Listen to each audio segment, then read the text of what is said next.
tenemos en comunicación telefónica a un amigo de la casa, a Javier Argolo, consejero escolar de Juntos por el Cambio en Morón. Javier, ¿cómo te va? Te saluda Juan Pablo Fiachi, te saluda Arturo López y Federico Ricardi.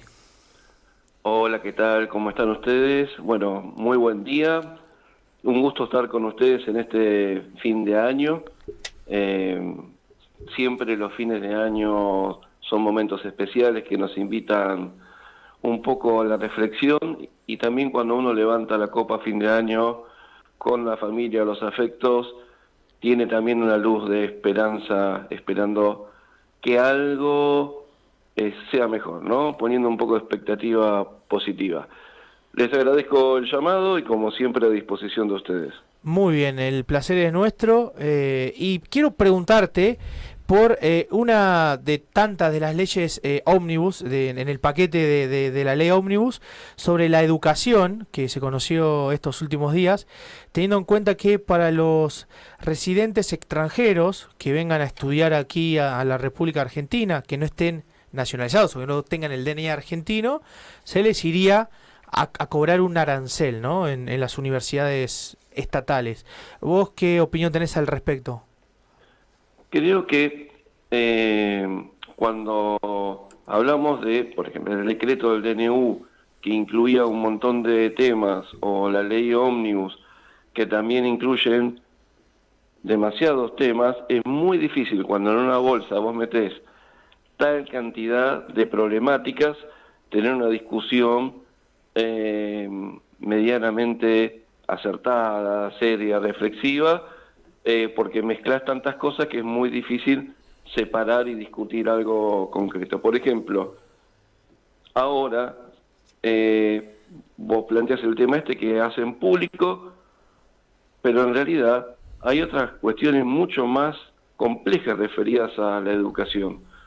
En la educación, en este caso universitaria, en este momento hay mucha incertidumbre sobre cómo va a funcionar el sistema universitario. Por ejemplo, la cuestión presupuestaria. La mayor parte de las universidades piensan que este año van a estar en crisis,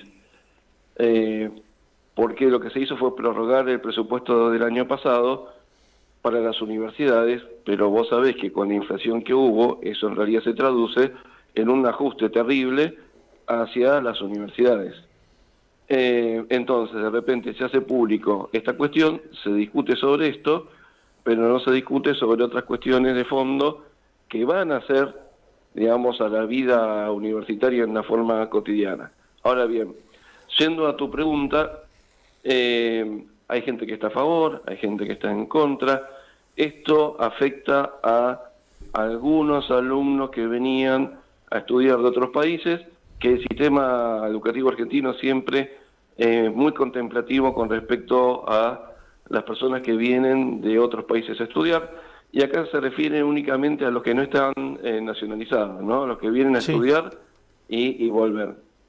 Que uno de repente puede tener distintas lecturas, por ejemplo, según subjetivas y demás, porque también hay que tener en cuenta algo que es una realidad, que el estudio de esas personas que tienen derecho a estudiar y que vienen a la Argentina porque en sus países no tienen posibilidades, lo estamos pagando nosotros con los impuestos, ¿no? Porque no hay nada gratis en el mundo. Por Ahora ejemplo, bien, sí. se plantea esta discusión y con esta discusión se tapa otras más de fondo, es cómo funciona el sistema educativo, o de repente cómo el Ministerio de Educación ya no es más ministerio.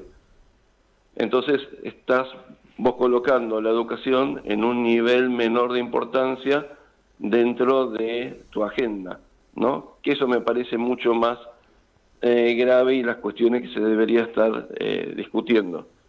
Por ejemplo, Y con respecto al tema este que planteabas vos, ya trajo algunas consecuencias internacionales, como algunos planteos de algunas embajadas de países latinoamericanos presentando quejas al respecto, y hasta el presidente de Colombia haciendo una declaración al respecto.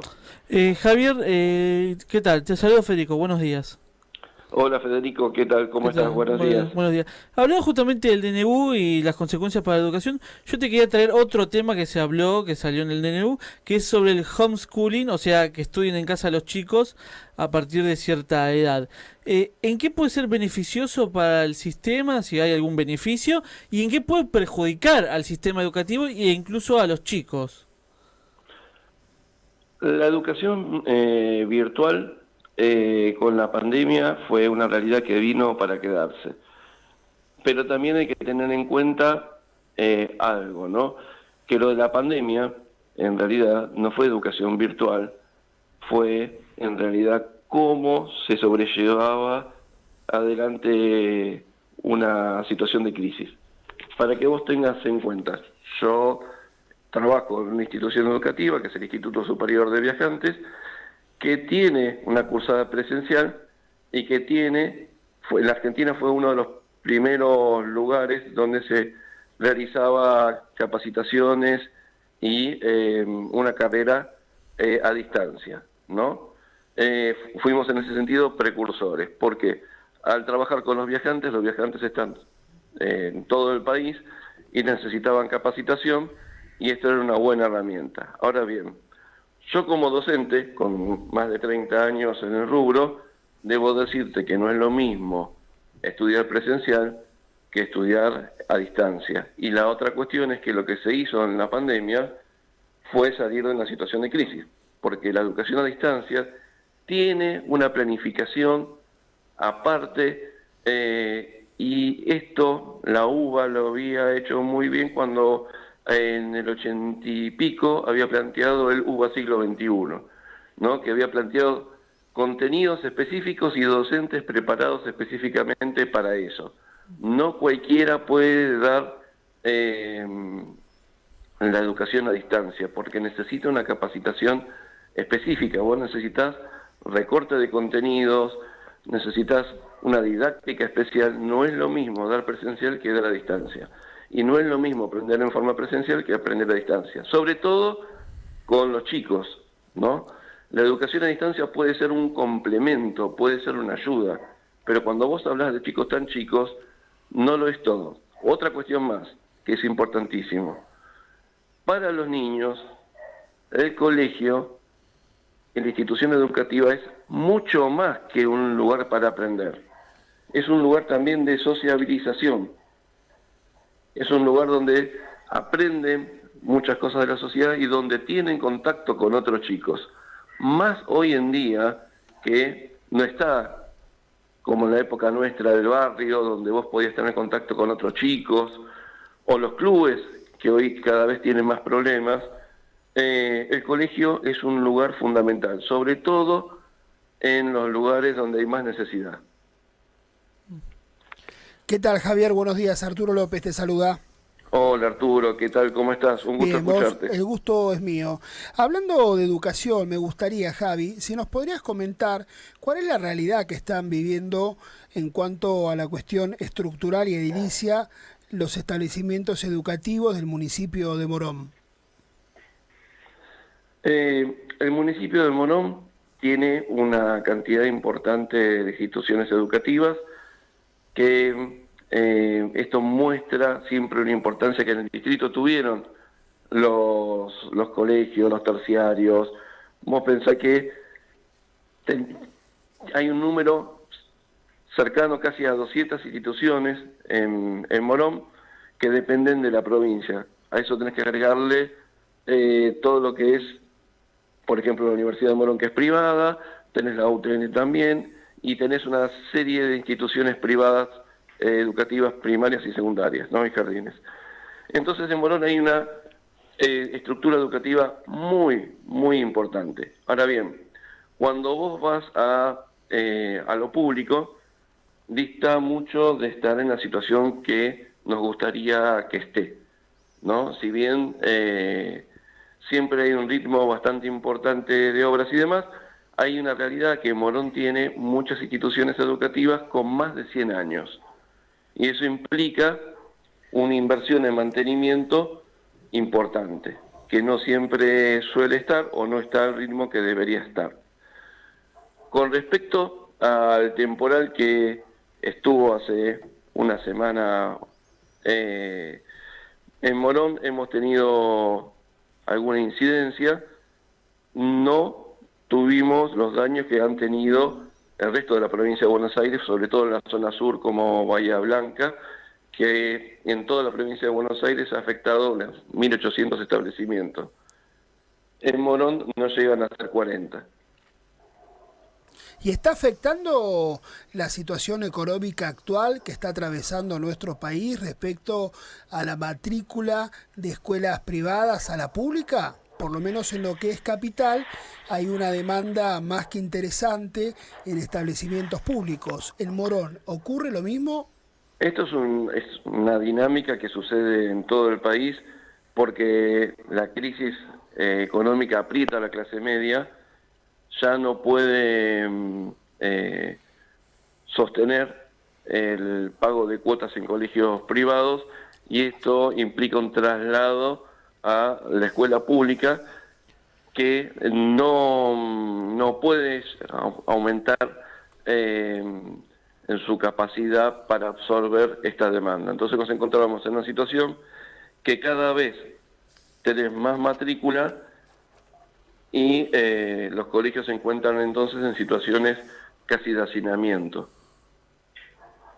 Perfecto. Javier, te hago la última y te agradecemos por tu tiempo. Te vuelvo a la primera pregunta que te había hecho, teniendo en cuenta que vos habías mencionado que varios presidentes de otros países o instituciones se han puesto en contra a que Javier Milei quiera, digamos, cobrar un arancel a los extranjeros. Por ejemplo, la palabra de Gustavo Preto, quien cuestionó la propuesta de Milei. ¿No crees, desde tu punto de vista, que hay países, por ejemplo, que le cobran a los argentinos el estudio, pero quieren que acá se siga respetando que no se le cobren, que es como una doble vara? En eso coincido con vos, que hay una doble vara. En Colombia, por ejemplo, que la Sí, educación sí, sí, en no... Colombia hay una doble vara. Tenés En también Bolivia muchos también. estudiantes que vienen de Bolivia, Argentina, de Brasil, también que vienen a estudiar acá. Es cierto que existe una doble vara. Es cierto también que se debería devolver de alguna forma lo que se recibió de la sociedad argentina, eh, que puede ser, esto como decimos, un canon, una matrícula, o podría ser también en devolución de servicios cuando se reciban, Claro. no solamente con los ciudadanos extranjeros, sino también con otros, pero creo también acá que se entra en esta discusión, y con esta discusión, como te digo, que es una discusión que hay veces es válida, se tapa otras cuestiones más graves para mí, que es de repente, ¿qué lugar tiene la educación hoy en día en Argentina? Por ejemplo, si vos lo bajás del Ministerio de Educación a una secretaría o subsecretaría, estás colocando la educación en otro nivel que no es el que tenía. O de repente, si no le estás dando un presupuesto adecuado para el funcionamiento, por más que vos le cobres a los extranjeros, no te va a solucionar el problema presupuestario, que es mucho mayor. Claro. Como te decía, hoy en día hay un problema de incertidumbre, que no hay políticas claras, no hay mensajes claros hacia la educación. Si vos También... hablas Sí, vos hablas perdón. con los rectores, hablas con la gente de las provincias y demás, hay una gran incertidumbre sobre el 2024, sobre qué se espera en educación, ¿no? Y entonces de repente digo, planteamos la discusión esta de si le cobramos a los extranjeros. Yo creo que de alguna forma es cierto que deberían cobrarle algo, pero con esta discusión tapamos discusiones más importantes. A eso es lo que voy.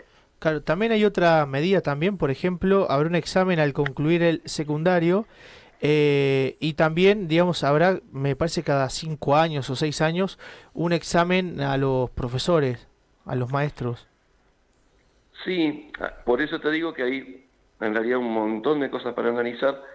El examen a los estudiantes es un examen censal, es para tener en cuenta el nivel con el cual se reciben los alumnos. Sí, Claramente, vos esos datos los tenés hoy con los distintos tipos de exámenes, por ejemplo, con el examen PISA, sí, y hay otros que se toman también, y esos datos están. Esos datos muestran claramente una tendencia muy preocupante en la Argentina, sobre todo en cuestiones que son centrales sobre comprensión de textos y en matemáticas o ciencias duras, en la cual Argentina viene cayendo abruptamente. Ya no estamos hablando con respecto al promedio mundial, ya no estamos hablando con respecto a los países del primer mundo, sino que estamos cayendo abruptamente y estamos casi en los últimos lugares, y ya estamos por debajo de los restos de los países de Latinoamérica. Así que lo que hace falta acá es mayor presupuesto, mayor capacitación de los docentes, mejores condiciones de estudio en las instituciones educativas, replantear también los contenidos para dar vuelta a esta situación que va a llevar mucho tiempo tomando las medidas adecuadas, ¿no?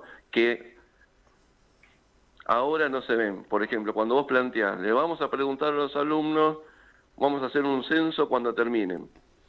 Vos ahí vas a tener ese dato a fin del 2024, en el 2025 lo vas a poder tabular, y en el 2026 recién vas a tomar alguna medida, cuando el dato ya lo tenés, porque ya hay información al respecto. Una de dos, o la ignorás o esto es algo para la tribuna. claro. Porque en realidad las políticas que estás tomando vos, si estás achicando presupuesto, si estás bajando el nivel de importancia en educación, porque esto complica la toma de decisiones, nada, me parece como que hay un doble, esta cuestión que decías vos del doble estándar, ¿no? Tal cual. Hacemos algo para el público y después otra cuestión es lo concreto. Con respecto a evaluar a los docentes, ahí es un tema complejo, hay que ver quién, cómo, de qué forma. Creo que es algo que depende cómo se podría llevar adelante, habría que ver. Siempre creo que los datos y la información es adecuado, no siempre cualquier dato sirve, el tema es cómo lo vas a hacer y que los docentes no tomen esto como algo punitivo, sino como tiene que ir acompañado de cuestiones que no discriminen y cuestiones que hagan a la capacitación del docente, ¿no? Hoy en día la situación educativa está en crisis. Yo he trabajado en instituciones de formación docente y también te puedo decir que faltan docentes y faltan docentes capacitados y las instituciones de capacitación docente no tienen la calidad que deberían tener. Y otra cosa, Javier, es la militancia también, ¿no? Que se vio este último tiempo también en las universidades, en los colegios públicos. Ahí hay que trabajar mucho. Yo creo que hay errores de criterio. Las instituciones educativas no son para hacer política. Tal cual. Los chicos hay que respetarlos y hay que valorarlos. Y lo que hay que hacer es no adoctrinar en las instituciones educativas, ¿no? Yo no coincido con aquellos que dicen que las instituciones educativas son lugares para hacer política, porque hay que respetar a los niños. Y en esto vos tenés datos de la UNESCO, hay tratados internacionales que firmó Argentina y demás que avalan lo que yo estoy diciendo. Pero hay una cuestión fundamental que es el respeto al niño. El niño, el estudiante, es una persona que se está formando y vos tenés que tratar de valorarla y darle respeto, formarla como persona y formarla intelectualmente, y no adoctrinarla. Perfecto, muy claro. Te queremos agradecer enormemente por tu tiempo, Javier. No, por favor, el agradecido soy yo, les deseo que tengan un muy buen año y como siempre a disposición de ustedes. Felicidades, ¿eh? Buen comienzo de año. Felicidades. Un abrazo grande a todos.